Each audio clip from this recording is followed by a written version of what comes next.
What up, tag family? WWE Backlash France is in the books. How did it all go? I'll let you know after the intro. Bars. T-A-G. That's tag shit. Free fall as I dive through the kaleidoscope in my mind. No rope up to climb. Gotta remind myself that I'm fine. Mama, I don't really. What up? It's prestigious Scooter Ray here to bring you another quick tag, hot tag, based on WWE Backlash France. And it was a show. Like, they went out there, they showed up and showed out. Something plain. Out of the 5 matches, you could say one was better than the other and things like that, but it was all good. All good. All great. Oh, and the sounds you hear in the background, it's from none other than Stoner J Simpson 7 on Instagram. Fire. Just like this PLE. And you know, let's get into it. Let y'all see that beautiful graphics. So, this match, of course, is headlined by the WWE Championship match of Cody Rhodes and AJ Styles. You have the World Championship on the line with champ Damian Priest defending against Yeet Jey Uso. You have Bayley defending her WWE Women's Championship against Tiffany Stratton and the Glow Naomi. You have the Women's Tag Team Championships on the line of Kabuki Warriors versus the team of Jade Cargill and the EST Bianca Belair. And then we have a street fight. Yeah, I said the street fight. Y'all didn't expect to hear that. Street fight. The Bloodline, Solo Sikoa and Tama Tonga versus the team of Randy Orton and Kevin Owens.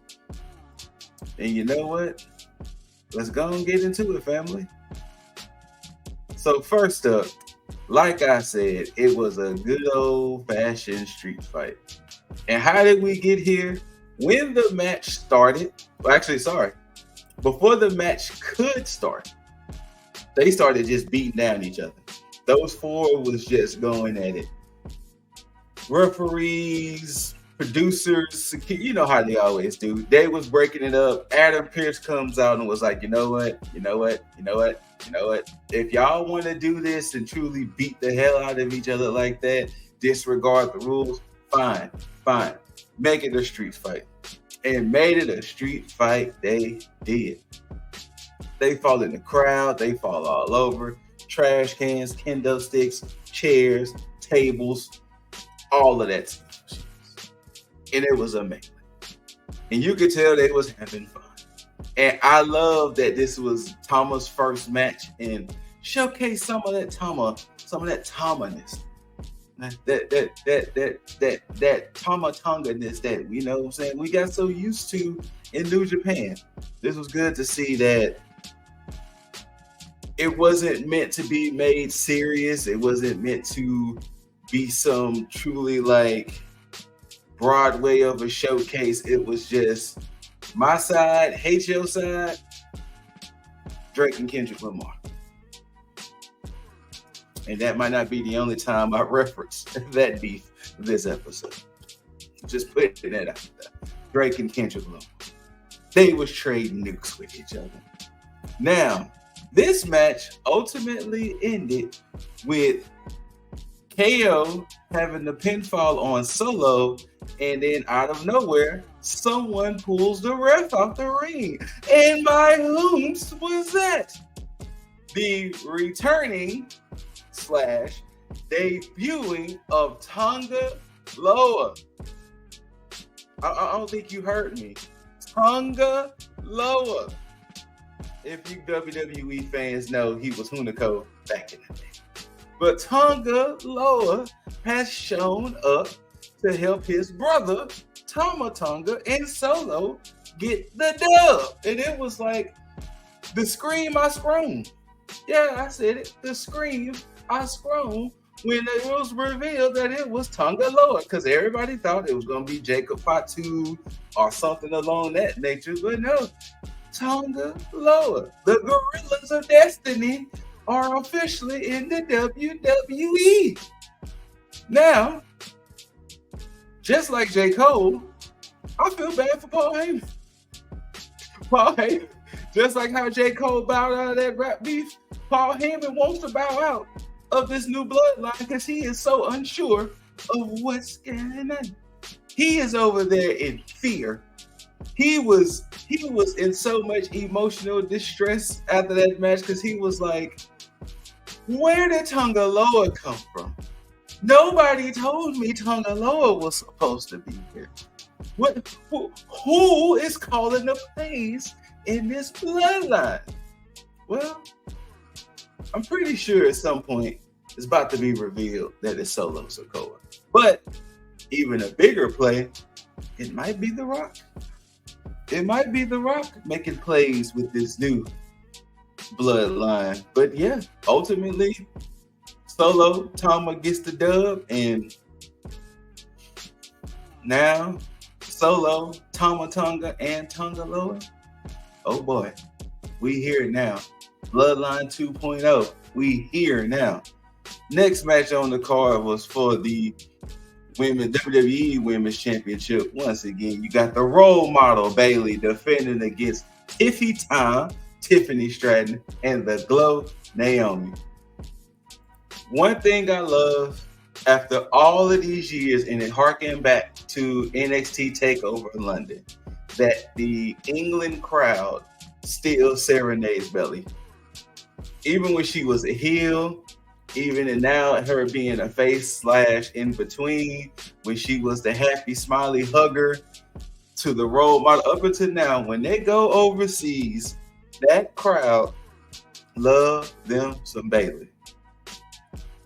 They love them some Tiffany. They love them some Naomi. Once, you know what? To be honest, because I'm gonna say more on it later on in the show. That crowd just loves them some WWE. People got boos, they got cheered, singing their little songs, chanting. It wasn't a situation where they was like the crowd was hijacking anything because they went along with everything. But boy, oh boy, was that crowd electric. It pretty much made the show more enjoyable. But once again, more on that later. But yes, pretty solid triple threat match. The only downside I have of this show altogether, everything was predictable. If you couldn't predict, the only thing that ended up happening that wasn't predicted was Tonga Loa. Tonga Loa was the only thing that was like a whoa, but everything else was predictable. If you didn't predict this show 5 out of 5, then you know what I'm saying. Even though Jugs and I tied, but more on that later. Let's just have to more on that later. But yes, solid match, pretty good match. I'm loving the fact that though Tiffany is not, they might not see Tiffany as world champion yet, that she's getting the experience to be in title matches.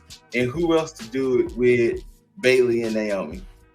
And come Monday, with the rosters officially switching and everybody's where they're supposed to be, come Monday, it's going to be good to see how things play out and see, you know, how things fall and who's going to start challenging who and things of that nature. But it was a solid match altogether. Kudos to all three ladies. They went out there and did what they needed to do.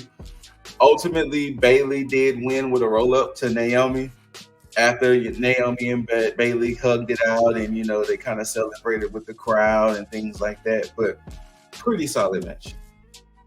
No true complaints out of me with this one. Next up, we have the World Heavyweight Championship with Judgment Day's Damian Priest and Yeet main event Jey Uso. Once again, Jey Uso went out there first. that crowd was going dumb. I mean, if I had to recently compare it, last year's Backlash when Bad Bunny came out and how the crowd was just going crazy for Bad Bunny. The crowd, Jey Uso was in the crowd, and it was like it was a sight to see. It was a sight to see. It was a thing to see, and that had to have been a good feeling on Jey Uso. It had to be. It had to be. Once again, another pretty good solid match, especially for Damian Priest, his first title defense. Who else to do it against main event Jey Uso to kind of truly establish yourself as champion? Of course, it wouldn't be a Judgment Day match without some type of interference. JD Madonna, Finn Balor all came out to eventually help Priest seal the win, and he had to seal the win by hitting the top rope south of heaven. Jey Uso was fighting that man, and then next thing you know, he had to take him to the top rope to hit that south of heaven choke slam. Ultimately, 1, 2, 3, Damian Priest retains. After the match, Finn and JD was jumping on Priest and violently, Damian Priest removed them from Finn, and he was like, no, I wanted to do this the right way. I wanted to do this my way. And JD and Finn was kind of like, okay, fine, cool, whatever. Our bads. We're sorry. But it's going to be interesting to see how this happens because at times I was looking and I was like, Finn, go ahead and just deck him. You know, because Damian Priest has been real. I don't need me. I don't need me. I don't need y'all, but y'all need me. You know? So we'll definitely see how this plays out with Priest and Judgment Day, especially with Dominic being injured and Rhea being injured. Definitely gonna see. Next up, we have for the WWE Women's Tag Titles, we have the Kabuki Warriors, Asuka, Kairi Sane, versus the team of Jade Cargill and the EST, Bianca Belair. Once again, that crowd was just chef's kiss. This match, once again, pretty predictable, but once again, like I said, though the matches were predictable, they were still good and entertaining. And this one, and I can appreciate WWE once again. It's like, hey, Jade, and whether this is true or not, this is just me spitballing some things, and it's not to offend, this is not to diminish, belittle, or anything, but I can appreciate if it's situations to where if Jade is not 100% ring ready, they're putting her in situations to where she's not exposed. Yes, she's in there with Asuka and Sane, who are just well accomplished. Her tag team partner is mad accomplished with Bianca Belair. So it's not a situation where she has to go out there and put on these uber technical matches or anything like that. You could tell, you know, some story beats are still trying to happen. And once again, that is perfectly fine. I have no qualms with somebody learning, especially if they're actively learning.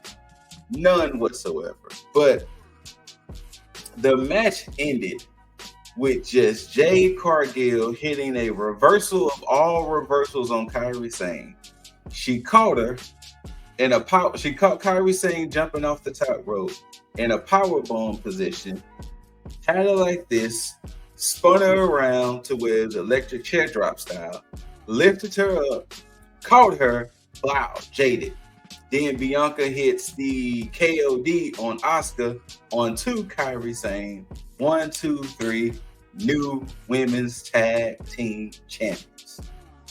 Now, per that, Damage Control is on Raw. Bianca and Jade are on SmackDown. So, Damage Control stays over there on Raw.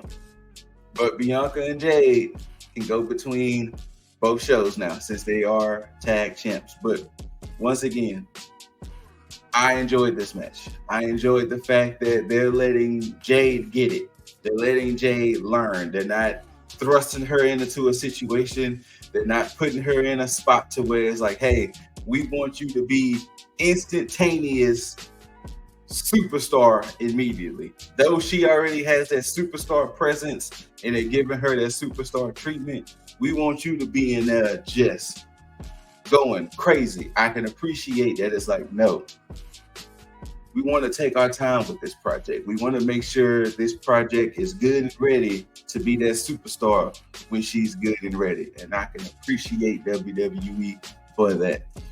And the main event of the night for the WWE Universal Championship of the Galaxy World, you got the champ, the American Nightmare, Cody Rhodes, which still sounds so weird considering how long Roman held that belt, versus Uncle Allen, AJ Styles. This match here, the crowd went dumb for AJ. The crowd went dumb for Cody. The crowd went dumb for this whole match. There was literally so much ruckus that there was times the camera was shaking. When they was doing like wide shots, the camera was shaking. There was only a couple of times where the crowd was quiet. They was going crazy in this match. And solid match, once again. Great match for Cody's first defense. I mean, it's Uncle Allen. Uncle Allen, one of the best to ever do it. One of the best to ever do it. The always prefer. AJ Styles has always been one of those guys that he could make whomever look good with him. He made James Ellsworth look like a superstar. He was making Shane McMahon look like $1 million. That's just the power of Uncle Allen. And not saying Cody's no slouch or anything like that, but it's just the fact that you're not going to get too many bad Uncle Allen matches. And they went out there and did it. Like I said, solid first defense, solid match. I mean, of course, ultimately, Cody was going to win. You know, Cody wasn't going to lose the belt his first defense. Come on now. He worked for a good year straight to finish his story. And you think that they was going to let him lose to Uncle Allen on the first defense? Come on now. But solid match. It ultimately ended with a top rope Cody cutter, which led into the Crossroads 1, 2, 3. Cody retains. And like I said, the crowd from start to finish was just there for this match. There. Interesting to see now. Like I said before, come Monday, the rosters are locked. So I wouldn't be surprised if Shinsuke tries to spin the block on Cody, since now Shin is on SmackDown. I wouldn't be surprised. Maybe Baron Corbin. Who else is on SmackDown now? Bobby Lashley wouldn't surprise me, because they are starting the King of the Ring qualifiers come Monday, and Raw looks must see from them qualifiers alone. I don't remember them all, but I do remember we are going to get Sheamus versus Gunther for sure. A round one match, Sheamus versus Gunther. But I might do a review on Raw, depending on how it all goes. But that's for Raw. This is Backlash. So it'll be interesting to see who's next for Cody. It'll be interesting to see if this bloodline stuff spills over. And speaking of the bloodline, a little tidbit I forgot to mention. Before the Jey Uso match, the bloodline walked past Jey Uso. Solo and Jey have a stare down.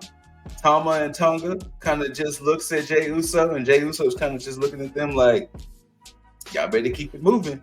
And then Paul Heyman, once again in uber distress, he kind of gave Jey Uso the blink twice, I need help. And Jey was kind of looking like, I'm on Raw, fam. That ain't my problem, boy. But we see that it will be his problem. You know, they sowing seeds. Come on now. Solo, the Gorillas of Destiny, Roman, and the Usos. Just saying, that would be a hell of a 6-man tag. But yes, getting back to it, that crowd,